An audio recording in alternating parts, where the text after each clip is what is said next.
उत्तर प्रदेश की सरकार नवाचारों के साथ चलती है। जिस तरह का समाज में परिवर्तन हो रहा है उसको ध्यान रखती है।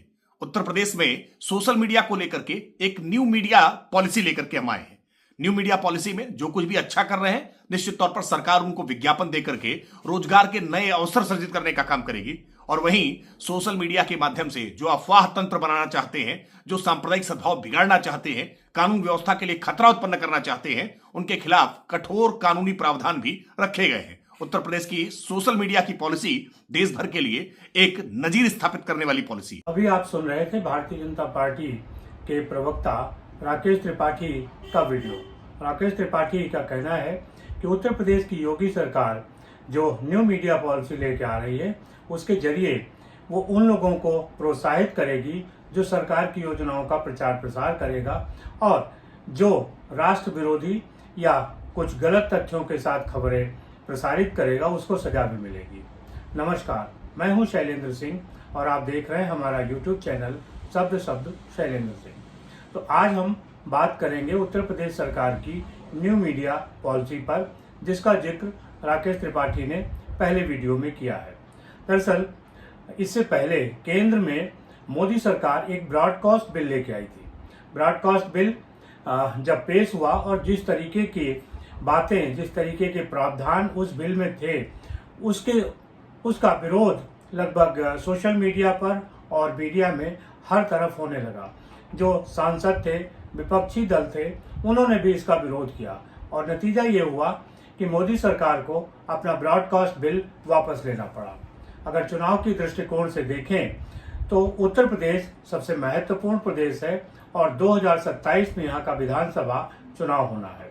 2024 के लोकसभा चुनाव में भारतीय जनता पार्टी को सबसे करारी हार का सामना उत्तर प्रदेश में ही करना पड़ा था, और उत्तर प्रदेश की हार का ही असर था कि भारतीय जनता पार्टी अपने बल पे केंद्र में सरकार नहीं बना पाई।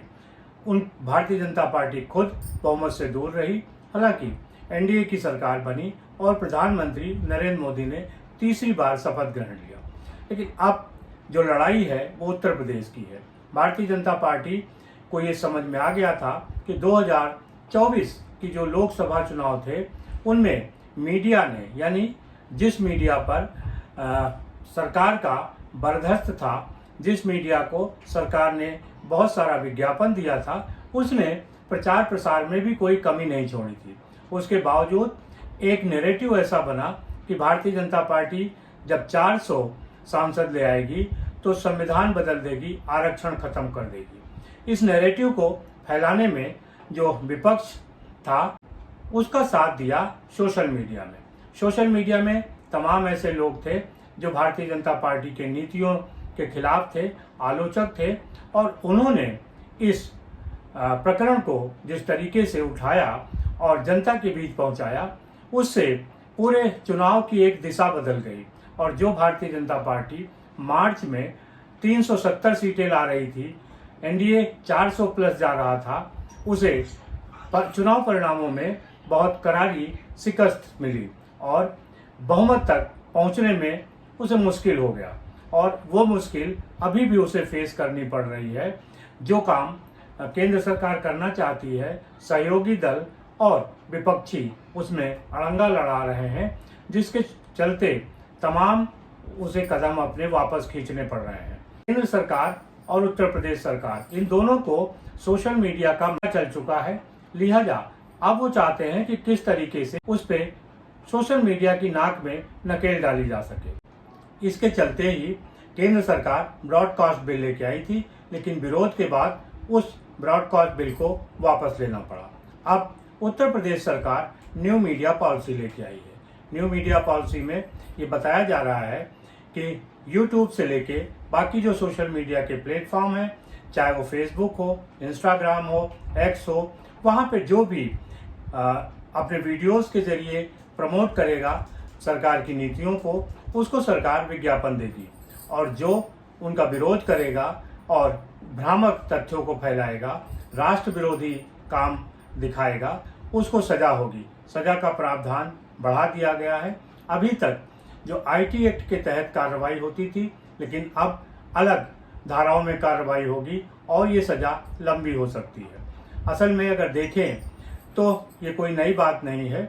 इससे पहले भी जब पॉलिसी नहीं बनी थी तो जिन लोगों से सरकार का विरोध था उन लोगों पे सरकार ने, पूरे देश में अलग अलग सरकारों ने अलग अलग तरीके से कार्रवाई की। बिहार के एक यूट्यूबर हैं मनीष, वो एक उदाहरण है जिनके वीडियो पर सरकार को आपत्ति थी और उनके खिलाफ मुकदमा हुआ, उनको एक लंबे समय तक जेल में रहना पड़ा। ऐसे तमाम उदाहरण हैं।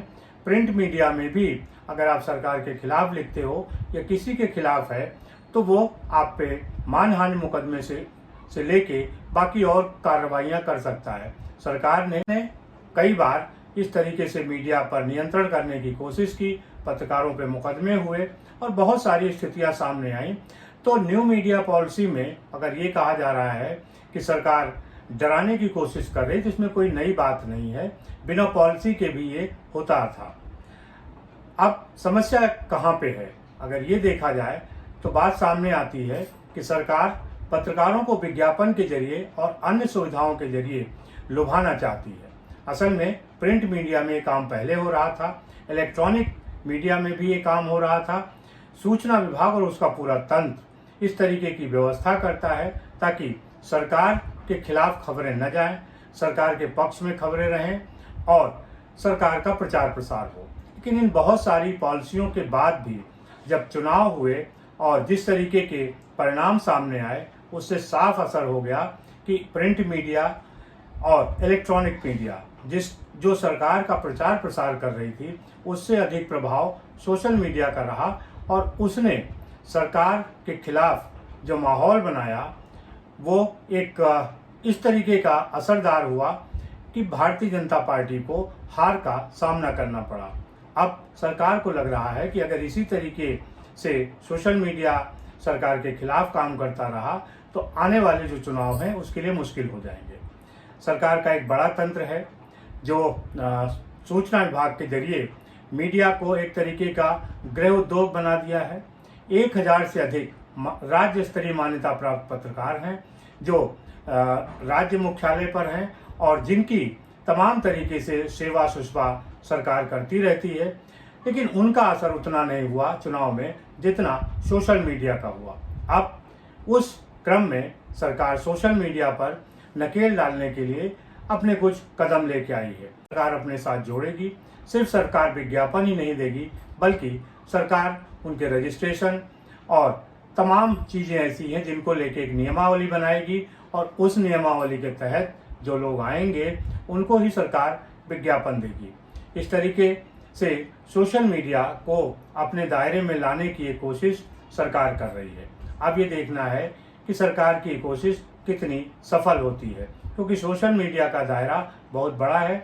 यहाँ पर एक छोटी सी घटना जो हो सकता है कि किसी पत्रकार के द्वारा न की गई हो, सामान्य नागरिक के द्वारा वो वीडियो डाला गया हो और वो वायरल हो जाए। अगर वीडियो वायरल हो जाता है तो जो पत्रकार हैं या जो मीडिया हाउस हैं उनकी जिम्मेदारी बन जाती है कि उस वायरल खबर पर भी अपनी एक नज़र रखें और उसे भी अपनी खबर का हिस्सा बनाएं। ऐसे में अगर चंद सोशल मीडिया के जो होल्डर्स हैं, कंटेंट क्रिएटर्स हैं, अगर उन पे सरकार कब्जा करना चाहती है, उनको अपने से जोड़ना चाहती है, तो उसका बहुत व्यापक प्रभाव नज़र नहीं आ रहा। जो विरोधी खबरें होंगी वो वायरल जरूर होंगी और लोग जनता तक पहुंच जाएंगी। उसे रोकना सरकार के बस में नहीं है, ना ही उन चैनलों के बस में है जो इस पे काम कर रहे हैं। दूसरी बात, सोशल मीडिया यानी अगर यूट्यूब की बात करें तो उसके अपने कुछ नियम हैं, कुछ नीतियां हैं और ये नियम नीतियां ऐसी हैं जिनके चलते जो यूट्यूब का कंटेंट क्रिएटर है वो भ्रामक जानकारियां नहीं दे सकता।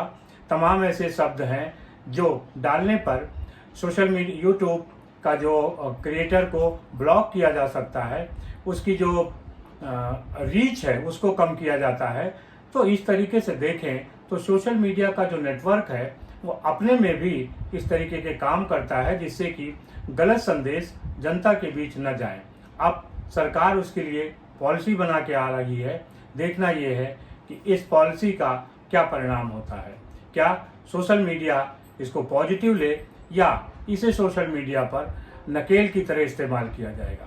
क्योंकि जिस तरीके से ब्रॉडकास्ट बिल वापस हुआ उससे साफ था कि उसमें बहुत सारी ऐसी चीज़ें थी जो सोशल मीडिया पर काम कर रहे लोगों को और विपक्षी नेताओं को समझ नहीं आ रही थी, उस पर आपत्तियां थी, शायद इसी वजह से उसे वापस लेना पड़ा है। अब ब्रॉडकास्ट बिल वापस होने के बाद उत्तर प्रदेश की सरकार न्यू मीडिया पॉलिसी के तहत सोशल मीडिया पर एक तरीके से निगाह रखने के लिए एक पॉलिसी लेके आई है। बहरहाल आज के ज़माने में जब मोबाइल हाथ हाथ में है, लोगों के पास है, ऐसे में सिर्फ मीडिया के जरिए अपनी चीज़ों को आगे बढ़ाना और जो अपने विरोधी हैं उनको कम करना संभव नहीं है। ऐसे में सोशल मीडिया पॉलिसी का क्या असर होगा खबरों पर, ये देखने वाली बात है। और जनता भी उन्हीं खबरों को पसंद करती है जो सरकार की तारीफ की जगह आलोचना की हो, जिनमें सच बताया गया हो और तथ्यों के साथ हो। जो भी क्रिएटर तथ्यों से अलग हटकता है उसे जनता खुद रिजेक्ट कर देती है और वो किसी भी तरीके से अपने व्यूज़ नहीं बढ़ा सकता। लिहाजा इस तरीके का नियंत्रण जरूरी भी नहीं है और संभव भी नहीं है। आपको क्या लगता है, जरूर बताइएगा। शुक्रिया, धन्यवाद।